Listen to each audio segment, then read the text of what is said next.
करते हैं clinical types की स्किज़ोफ्रेनिया की क्लिनिकल टाइप्स की बात करें तो ICD-10 के अकॉर्डिंग क्लासिफिकेशन दी गई थी, जिसमें क्या था कि F20 to 29 के अंडर हमें क्या मिला था, स्किज़ोफ्रेनिया, स्किज़ोटिपल एंड डिल्यूजनल डिसऑर्डर्स मिले थे। जिसमें क्या था कि एक निमोनिक हमने बनाया है, ये आप याद कर सकते हैं, ठीक है, PHC-UPRSO, ठीक है।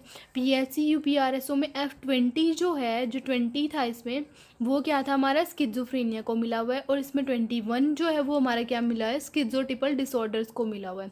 उसके बाद के जो बच गए वो हमारे डिल्यूजनल डिसऑर्डर्स को मिले हुए हैं, ठीक है। तो 20.0 की बात करें, 20.1 और ये सारे बात करते हैं हम 20.9 तक, ठीक है। इसमें क्या होता है, जो 7 जो है ना, 20.7 वो क्या है, इसमें नहीं है, ठीक है। उसके बाद बात करते हैं 20.0 की। 20.0 क्या है, पैरानोइड स्किज़ोफ्रेनिया। 20.1 क्या है, हेबेफ्रेनिक स्किज़ोफ्रेनिया। 20.2 क्या है, कैटाटोनिक स्किज़ोफ्रेनिया। 20.3 क्या है, अनडिफरेंशिएटेड स्किज़ोफ्रेनिया। और जो 20.4 है वो पोस्ट स्किज़ोफ्रेनिक स्किज़ोफ्रेनिया है। 20.5 जो है वो रेजिडुअल स्किज़ोफ्रेनिया है। और 20.6 क्या है, सिंपल स्किज़ोफ्रेनिया है। उसके साथ साथ जो 20.8 जो है वो अदर स्किज़ोफ्रेनिया में आता है, और जो 20.9 वाले होते हैं वो क्या होते हैं, हमारे अनस्पेसिफाइड होते हैं। तो ये है हमारी क्लासिफिकेशन। अब हम इनके बारे में डिटेल में पढ़ते हैं, और ये हमने देख ही लिया कि PHC, P से पैरानोइड, H से हेबेफ्रेनिक, C से कैटाटोनिया, ये क्या आ गया, PHC आ गया। उसके बाद अनडिफरेंशिएटेड और पोस्ट स्किज़ोफ्रेनिया UP, ठीक है। RSO में क्या आ गया, रेजिडुअल, सिंपल और अदर स्किज़ोफ्रेनिया आ गई। अब हम बात करते हैं पैरानोइड स्किज़ोफ्रेनिया की। पैरानोइड स्किज़ोफ्रेनिया जो है हमारा सबसे कॉमन स्किज़ोफ्रेनिया है।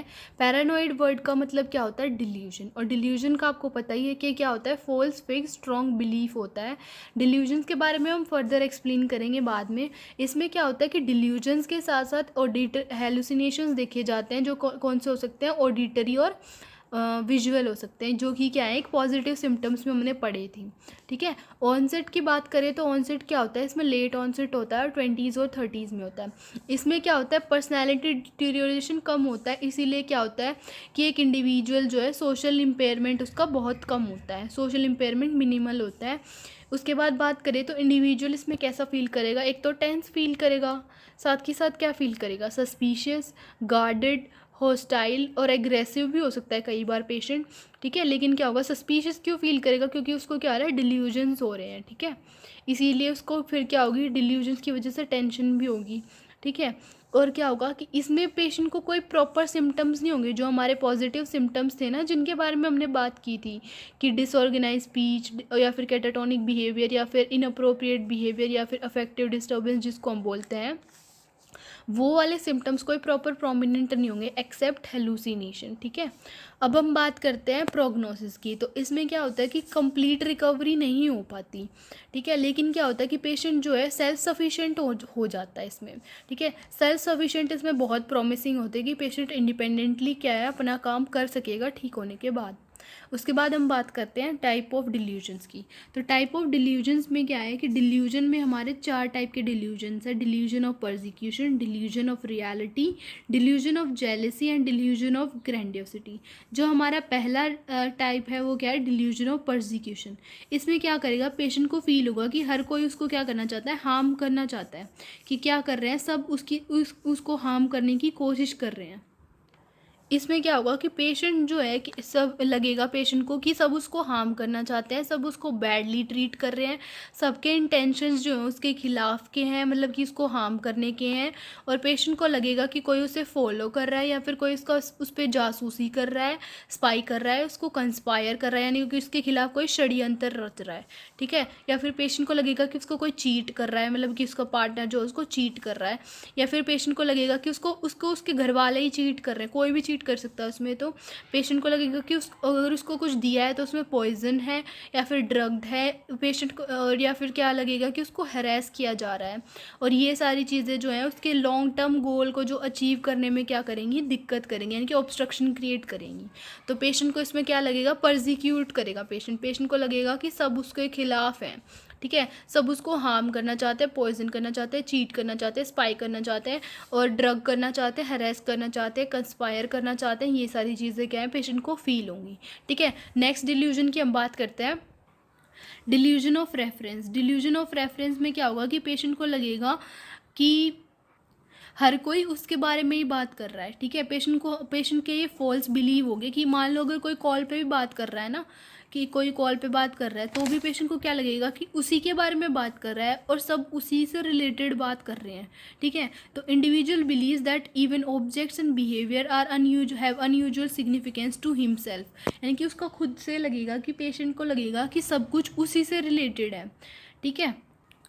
अब बात करते हैं डिल्यूजन ऑफ जेलेसी की। डिल्यूजन ऑफ जेलेसी में क्या होगा कि पेशेंट को लगेगा कि उसका जो पार्टनर है, यानी कि पेशेंट को क्या फील होगा, जेलस फील होगा। वर्ड से ही पता चल रहा है कि जेलसी होगी।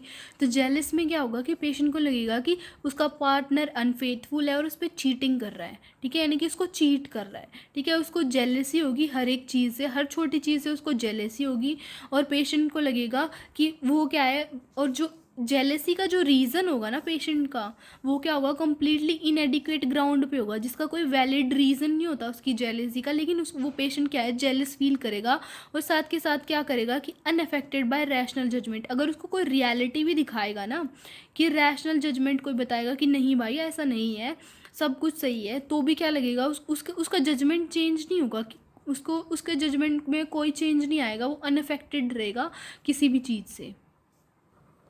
अब हम बात करते हैं delusion of grandiosity. Delusion of grandiosity में क्या होगा कि पेशेंट को क्या लगेगा कि उसके दिमाग में क्या है, इरेशनल आइडियाज़ आएंगे, ठीक है। किसके रिगार्ड में इरेशनल आइडियाज़ आएंगे, खुद की वर्थ के रिगार्ड में, खुद के टैलेंट के रिगार्ड में, खुद की नॉलेज के रिगार्ड में और खुद की पावर के रिगार्ड में क्या है, पेशेंट को क्या है, इरेशनल आइडियाज़ आएंगे, ठीक है। पेशेंट को लगेगा कि उसका किसी के साथ स्पेशल रिलेशनशिप है, या तो किसी गॉड, या बोलते नहीं भगवान का दूत, ठीक है, कि भगवान का दूत हूँ मैं, वो वाला सेलिब्रिटी वाला, रिलीजियस सेलिब्रिटी लीडर, या फिर कोई फेमस पर्सन हूँ मैं।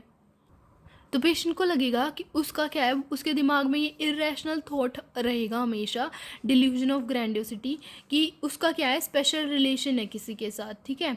और उसको क्या है कि मतलब कि उसको क्या है, उसका स्पेशल रिलेशन है किसी फेमस पर्सनालिटी के साथ, या फिर भगवान के साथ उसका स्पेशल रिलेशन है। अब हम बात करते हैं हेलुसिनेटरी वॉइसेस की। हेलुसिनेटरी वॉइसेस में क्या होगा कि पेशेंट को कमांड मिलेगी या फिर थ्रेट मिलेगा कोई भी बाहर की वॉइसेस से। उसे क्या होगा, जैसे कि कोई एक्चुअल में इन रियलिटी नहीं होता, हेलुसिनेशंस जो है वो एब्सेंट होती है इन रियलिटी में, यानी कि एक्चुअल में सेंसेशंस प्रेजेंट नहीं होती, लेकिन पेशेंट को क्या है, वॉइसेस सुनाई देती हैं।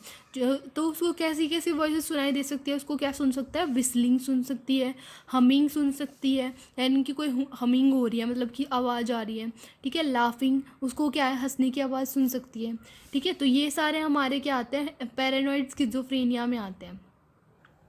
अब हम बात करते हैं हमारे सेकंड टाइप ऑफ स्किज़ोफ्रेनिया की, हैबियोफ्रेनिक स्किज़ोफ्रेनिया, फिर डिसऑर्गेनाइज स्किज़ोफ्रेनिया भी जिसको बोलते हैं। हैबियोफ्रेनिक में क्या होता है, H for hebephrenic, H for hygiene.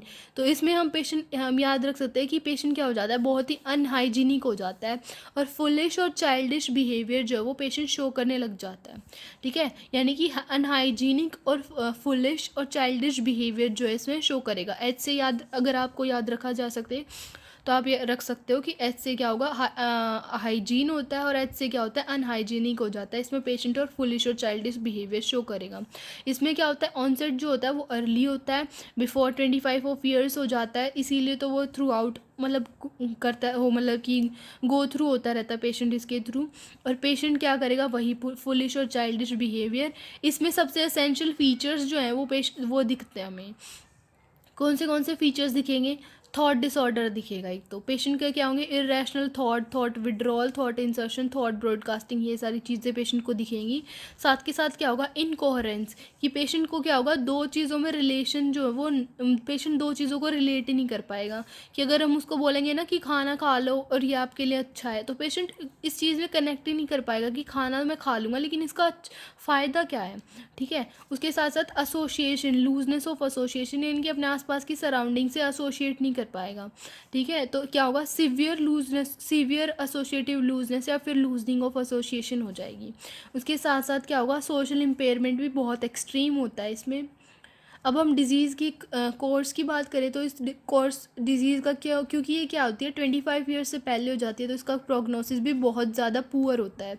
लेकिन जैसे जैसे ठीक होती है तो क्या होता है कि इसमें रीएमिशन तो नहीं होता, लेकिन क्या होता है सिम्टम्स घट जाते हैं जैसे जैसे एज बढ़ती जाती है या प्रोग्रेस करती जाती है डिजीज़, तो क्या होता है कि इसमें सिम्टम्स घट जाते हैं। उसके साथ साथ क्या होता है कि अदर ऑडिटरीज बिहेवियर भी पेशेंट शो करता है कि हमने क्या पढ़ा, थॉट डिसऑर्डर पढ़े, ठीक है, क्या पढ़ा, इनकोहेरेंस पढ़ा, और उसके साथ साथ क्या पढ़ा, एसोसिएटिव लूजनेस पढ़ा, उसके साथ साथ क्या पढ़ा, सोशल इम्पेयरमेंट पढ़ा। और उसके साथ साथ ये बाकी ऑडिटरी बिहेवियर्स जो पेशेंट शो करता है वो कौन से होते हैं, मिरर गेजिंग। मिरर गेजिंग में क्या होता है कि पेशेंट जो है वो कॉन्टिन्यूसली स्टेयर करता रहता है मिरर को, ठीक है, विदाउट एनी एक्सप्रेशन। ग्रीमेसिंग में क्या होता है, पेशेंट बहुत ज़्यादा पेनफुल या फिर अगली एक्सप्रेशन शो करेगा। जो पेशेंट फेस ट्विस्टिंग्स नहीं करते हैं जो पेशेंट, वो वाला जो उसको हम क्या बोलते हैं, ग्रीमेसिंग बोलते हैं। मैनरिज्म में क्या होता है, बिज़ारे बिहेवियर शो करता है, यानी कि पेशेंट क्या करेगा कि रिपीट करेगा, ठीक है, चीज़ें, जैसे कि क्या करेगा, एक्शंस को रिपीट करने लग जाएगा।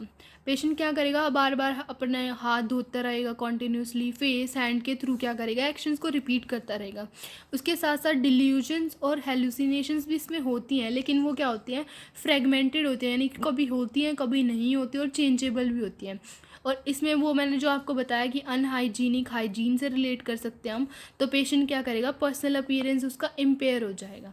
उसके साथ साथ हम क्या बात कर सकते हैं कि ये फीचर जो हमने पॉजिटिव सिम्टम जो हमारे क्या थे, पैरानोइड स्किज़ोफ्रेनिया में क्या थे, नॉन प्रोमिनेंट थे, यानी कि इतने प्रोमिनेंट नहीं थे, वो इसमें प्रोमिनेंट होते हैं। कौन से डिसऑर्गेनाइज स्पीच, डिसऑर्गेनाइज बिहेवियर या फिर कैटाटोनिक बिहेवियर, ठीक है, और फ्लैटेंट और इनअप्रोप्रिएट इफेक्ट बोल रहे हैं या फिर लूजनिंग ऑफ एसोसिएशन भी बोल सकते हैं हम। ये सारे इफेक्ट जो है इसमें प्रोमिनेंट होंगे। इस डिज़ीज़ का प्रोग्नोसिस जो होता है वो पेशेंट क्या है कि पेशेंट कभी भी फुल्ली रिकवर नहीं कर पाता इस बीमारी में, ठीक है। और पेशेंट जो है इस डिज़ीज़ का सबसे वर्स्ट प्रोग्नोसिस होता है, जितने भी सब टाइप हैं उन सब टाइप्स में सबसे ज़्यादा वर्स्ट प्रोग्नोसिस अगर किसी का होता है तो वो होता है हेबेफ्रेनिक स्किज़ोफ्रेनिया का। अब हम बात करते हैं कैटाटोनिक स्किज़ोफ्रेनिया की। कैटाटोनिक का मतलब ही क्या होता है, पेशेंट, कैटा मतलब डिस्टर्ब और टोनिया मतलब टोन, कि पेशेंट की क्या है, टोन डिस्टर्ब हो जाती है, यानी कि जो पेशेंट का मोटर बिहेवियर होता है वो डिस्टर्ब हो जाता है। इसमें क्या होता है, पेशेंट जो है एक्सट्रीम नेगेटिविज्म या फिर म्यूटिज्म शो करता है, यानी कि पेशेंट कम्प्लीटली म्यूट हो जाता है, कोई एक्सप्रेशन नहीं देता, कोई रिएक्शन नहीं देता किसी चीज़ को लेकर। ऑनसेट की बात करें तो ऑनसेट क्या होता है, इसका एक्यूट होता है। और जो कोर्स की बात करें हम तो कोर्स क्या होता है, इसमें क्या होता है, पेशेंट की कंप्लीट रिकवरी हो सकती है। उसके साथ साथ अगर हम पेशेंट की मूवमेंट्स की बात करें, पेशेंट क्या शो करेगा, पोस्चरिंग शो करेगा, स्टीरियोटाइप मूवमेंट शो करेगा, प्रोमिनेंट मैनरिज्म शो करेगा, और ग्रीमेसिंग जो एक्शंस होते हैं, मतलब कि बिज़ारे बिहेवियर और वो सब शो करेगा, ठीक है। उसके साथ साथ क्या होता है, इकोलेलिया और इकोप्रेक्सिया भी पेशेंट में कॉमन होता है। अब जो कैटाटोनिक स्किज़ोफ्रेनिया होता है उसको हम दो सब टाइप्स बोल सकते हैं उसके, जिनको क्या बोलते हैं कि कैटाटोनिक एक्साइटमेंट बोलते हैं और कैटाटोनिक स्टूपर बोलते हैं, ठीक है। कैटाटोनिक एक्साइटमेंट और कैटाटोनिक स्टूपर, या फिर एक्साइटेड कैटाटोनिया और कैटाटोनिया स्टूपर, ठीक है। तो अब इन दोनों के बारे में हम बात करते हैं। तो इन दोनों में क्या होता है कि पेशेंट एक्साइटमेंट की बात करते हैं तो एक्साइटेड कैटाटोनिया में क्या होगा कि साइकोमोटर एक्टिविटी पेशेंट की बढ़ जाएगी। साइकोमोटर एक्टिविटी बढ़ जाएगी तो पेशेंट क्या होगा, रेस्टलेस होगा, एजिटेट करेगा, एक्साइट करेगा, और कई बार क्या होगा, पेशेंट एग्रेसिव भी हो जाएगा। उसके साथ साथ पेशेंट की स्पीच भी बढ़ जाएगी, यानी कि पेशेंट वर्ड सैलेड शो करेगा। लूजनिंग ऑफ एसोसिएशन की बात करें तो लूजनिंग ऑफ एसोसिएशन में क्या होगा कि पेशेंट एसोशिएट नहीं कर पाएगा, और साथ के साथ क्या होगी, इनकोहेरेंस भी हो जाएगी, जो हमने क्या है हमारी हेबेफ्रेनिक स्किज़ोफ्रेनिया में भी देखी थी। उसके साथ साथ क्या बोलेंगे, कैटाटोनिक स्टूपर। कैटाटोनिक स्टूपर में क्या होता है, मोटर इमोबिलिटी। इमोबिलिटी मतलब मूव ना कर पाना, और मोटरिक मतलब कि जो एक्शन से रिलेटेड होता है वो। तो अब इसमें क्या होगा, इसमें ये सारे सिम्टम्स पेशेंट शो करेगा, जैसे कि म्यूटिज्म। म्यूटिज्म में क्या होगा कि पेशेंट जो है वो बोल ही नहीं पाएगा, उसकी एबिलिटी जो बात करने की वो कम हो जाएगी। रिजिडिटी कि पेशेंट जो है बेंड नहीं कर पाएगा या फिर मूव नहीं कर पाएगा, पेशेंट एक पोजीशन में बैठा रहेगा। उसके बाद बात करते हैं नेगेटिविज्म की। नेगेटिविज्म में क्या होगा कि पेशेंट जो है ना, अगर हम पेशेंट को बोलेंगे ना कि आप बैठ जाओ, तो पेशेंट खड़ा हो जाएगा, यानी कि पेशेंट बिल्कुल अपोजिट चीज़ें करेगा। ठीक है। पोस्चरिंग में क्या होगा कि पेशेंट जो है एक बिजार पोस्चर यानी कि क्रेजी अलग ही पोस्चर ले लेगा, जो कि और बहुत ही लंबे टाइम तक रखेगा उसको, और वो बहुत अनकंफर्टेबल भी होता है। उसके साथ साथ बोले इकोलेलिया में क्या करेगा, पेशेंट जो है वर्ड्स को रिपीट करेगा। ठीक है।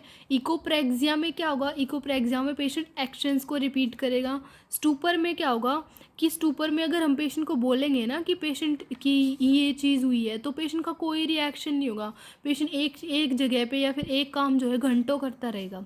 ठीक है। वैक्सी फ्लेक्सिबिलिटी में क्या होता है कि पेशेंट जो है वो क्या करता है, वैक्स की तरह अपने आप को फ्लेक्स यानी कि ऐसा पोस्चर ले लेता है जो बहुत ही अनकंफर्टेबल होता है, और उस पोस्चर में बहुत ही लंबे टाइम तक रहता है। तो ये सारे क्या थे हमारे कैटाटोनिक उसके थे, कैटाटोनिक एक्साइटमेंट और कैटाटोनिक स्टूपर के अलग अलग फीचर्स। अब क्या होता है कि कैटाटोनिक स्टूपर और कैटाटोनिक एक्साइटमेंट में ना पेशेंट अल्टर करता रहता है कि कभी एक्साइटेड हो रहा है, कभी क्या हो रहा है, इसमें स्टूपर आ रहा है। ठीक है। उसके साथ साथ क्या हो रहा है कि अगर ये चीज़ें एक्सट्रीम में हो जाए तो पेशेंट को क्या हो सकता है, रिजिडिटी, हाइपरथर्मिया, डिहाइड्रेशन, जिसकी वजह से क्या हो सकती है, पेशेंट की डेथ भी हो सकती है। और इसको हम क्या बोलते हैं, एक्यूट लीटल कैटाटोनिया बोलते हैं या फिर परनीशियस कैटाटोनिया बोलते हैं, जिसमें क्या हो जाती है, पेशेंट की डेथ हो जाती है। अब हम बात करेंगे रेजिडुअल स्किज़ोफ्रेनिया की। रेजिडुअल स्किज़ोफ्रेनिया उन पेशेंट्स में माना जाता है जिनमें क्या है कि पहले एक एपिसोड जो है वो स्किज़ोफ्रेनिया का आ चुका है, यानी कि एक एपिसोड उनको पहले आ चुका है, और जिसमें क्या थे, साइकोटिक सिम्टम्स जो थे वो भी क्या थे, प्रोमिनेंट थे। ठीक है। तो उनमें क्या है, हम उनके लिए ये डायग्नोस्टिक क्राइटेरिया यूज़ करते हैं जिनमें क्या हो रहा है कि एटलीस्ट एक जो एपिसोड आ चुका है स्किज़ोफ्रेनिया का, और उसमें क्या है, साइकोटिक सिम्टम्स भी पेशेंट ने शो किए थे। ठीक है। और क्या है, अब जो दोबारा आया है उसमें क्या हो रहा है, एक्यूट स्टेज है लेकिन उसमें कोई साइकोटिक सिम्टम्स नहीं है। ठीक है। इसमें क्या क्या शो करेगा पेशेंट, इमोशनल ब्लंटिंग यानी कि कोई इमोशन शो नहीं करेगा। ठीक है। इसेंट्रिक बिहेवियर जो बहुत ही अनयूजुअल ऑड होगा, social withdrawal, loosening of association, illogical thinking, avolition, apathy, और पर्सनल हाइजीन भी इम्पेयर हो सकती है इसमें पेशेंट की। तो ये सारे सिम्टम्स जो है वो पेशेंट शो कर सकता है कि इसमें स्किज़ोफ्रेनिया में, कौन से में, रेजिडुअल स्किज़ोफ्रेनिया में। अब हम बात करते हैं अनडिफरेंशिएटेड स्किज़ोफ्रेनिया की। अनडिफरेंशिएटेड स्किज़ोफ्रेनिया में क्या होता है कि ये कैटेगरी उनके लिए यूज़ की जाती है जिनमें कोई पर्टिकुलर सब टाइप के फीचर्स जो हमें क्लिनिकली एग्जिबिट नहीं हो रहे, कि क्लियर नहीं हो रहे कि हाँ ये वाला स्किज़ोफ्रेनिया है। ठीक है। इसमें क्या हो रहा है कि पेशेंट जो है एक या एक से ज़्यादा सब टाइप के फीचर्स शो कर रहा है, तो इसीलिए जो है वो पेशेंट को क्या है, हम अनडिफरेंशिएटेड स्किज़ोफ्रेनिया में डालते हैं। पेशेंट का बिहेवियर जो है वो साइकोटिक होता है, लेकिन क्या होता है कि उसको एविडेंस, मतलब कि हम प्रॉपर ये नहीं पता लगा पाते कि ये जो है ये कौन सा स्किज़ोफ्रेनिया है। उसमें उसको डिल्यूजन भी होंगे, हेलुसिनेशन भी होंगे, साथ के साथ इनकोहेरेंस भी हो रहा है और बिज़ारे बिहेवियर भी शो कर रहा है, तो ये सारी चीज़ें होंगी। ठीक है। अब हम बात करते हैं सिंपल स्किज़ोफ्रेनिया की। सिंपल स्किज़ोफ्रेनिया जो है सबसे डिफ़िकल्ट टाइप का होता है, डायग्नोस करना इसको बहुत डिफ़िकल्ट होता है। ऑनसेट की बात करें तो इसका ऑनसेट जो है वो अर्ली होता है और प्रोग्रेसिव डिजीज़ होती है, इसका कोर्स जो है वो प्रोग्रेसिव होता है। इसमें क्या होगा, नेगेटिव सिम्टम शो करेगा patient, volition, apathy, anhedonia, lack of initiative, speech, मतलब कि या फिर मोटिवेशन डिक्रीज़ हो जाना, ये सारी चीज़ें जो है पेशेंट शो करेगा। उसके साथ साथ क्या होगा कि इसमें क्या होता है कि पेशेंट जो है उसमें क्या होता है, हेलुसिनेशंस और डिल्यूजन जो वो बिल्कुल एब्सेंट होते हैं, नेगेटिव सिम्टम्स तो प्रेजेंट होते हैं, और डिल्यूजन्स और हेलुसिनेशंस यानी कि जो किस में आते हैं, बेसिकली पॉजिटिव सिम्टम्स में आते हैं, वो क्या होंगे, एब्सेंट होंगे। ठीक है। और अगर होंगे ना भी, डिल्यूजन्स और हेलुसिनेशंस भी होंगे, तो बहुत ही स्मॉल पीरियड में होंगे, स्मॉल पीरियड के लिए होते हैं और बहुत ही फ्रेगमेंटेड होते हैं, मतलब कि ऐवे ही होते हैं। तो इसीलिए जो है उस पेशेंट में क्या होता है, नेगेटिव सिम्टम्स ज़्यादा होते हैं। उसके साथ साथ क्या होता है कि जैसे जैसे डिजीज़ प्रोग्रेस करती है तो पेशेंट जो है वो शैबिली लीव करना शुरू कर देता है और एमलेसली मूव करना शुरू कर देता है। जैसे कि मैंने बताया ना, एवोल्यूशन एपैथी, नेगेटिव सिम्टम्स आते हैं, तो उसमें भी वही पेशेंट क्या करेगा, उसका कोई एम नहीं होगा, साथ के साथ क्या करेगा, वो शैबी लिविंग शुरू कर देगा। और इस डिजीज़ का प्रोग्नोसिस भी जो है वो बहुत पुअर होता है। अब हम बात करते हैं पोस्ट स्किज़ोफ्रेनिक डिप्रेशन की। पोस्ट स्किज़ोफ्रेनिक डिप्रेशन या फिर पोस्ट स्किज़ोफ्रेनिया, जिसमें क्या होता है, पेशेंट को डिप्रेसिव डिसऑर्डर्स आते हैं जब वो स्किज़ोफ्रेनिया से रिकवर कर लेता है। ठीक है, इसमें क्या होता है कि स्किज़ोफ्रेनिया के सिम्टम्स तो होते हैं लेकिन उनका लेवल जो है वो ऑप्टिमम लेवल से भी कम होता है, बहुत कम लेवल होता है, जिसकी वजह से क्या होता है, हम इतना ज़्यादा डिफ्रेंशिएट नहीं कर पाते और कई बार क्या है, पेशेंट को स्किज़ोफ्रेनिक डिप्रेसिव पेशेंट भी कंसिडर कर लेते हैं। ठीक है, तो इसमें पेशेंट क्या करेगा, डिप्रेशन के सिम्टम्स साथ के साथ एक्टिव स्किज़ोफ्रेनिक सिम्टम्स एक्सपीरियंस करेगा। ठीक है, इसमें क्या होगा कि पेशेंट को अगर डिप्रेशन हो रहा है तो क्या है कि रिस्क बढ़ रहा है उसका, किसका, सुसाइड का। ठीक है, और पेशेंट को जो है ये 12 मंथ से ज़्यादा एक्यूट फेज़ में जब रहता है तो पेशेंट को ये एक्सपीरियंस होता है। उसके साथ साथ हमें ये भी देखना होता है कि ये जो डिप्रेसिव फीचर्स पेशेंट में आ रहे हैं, कहीं ये साइड इफ़ेक्ट की वजह से तो नहीं आ रहे एंटीसाइकोटिक मेडिकेशन के, या फिर क्या है कि रीगेनिंग इनसाइट और या फिर आफ्टर रिकवरी जो आते हैं वो सारी चीज़ें तो नहीं आ रही पेशेंट में। ठीक है, तो ये थे हमारे क्लिनिकल टाइप्स ऑफ स्किज़ोफ्रेनिया।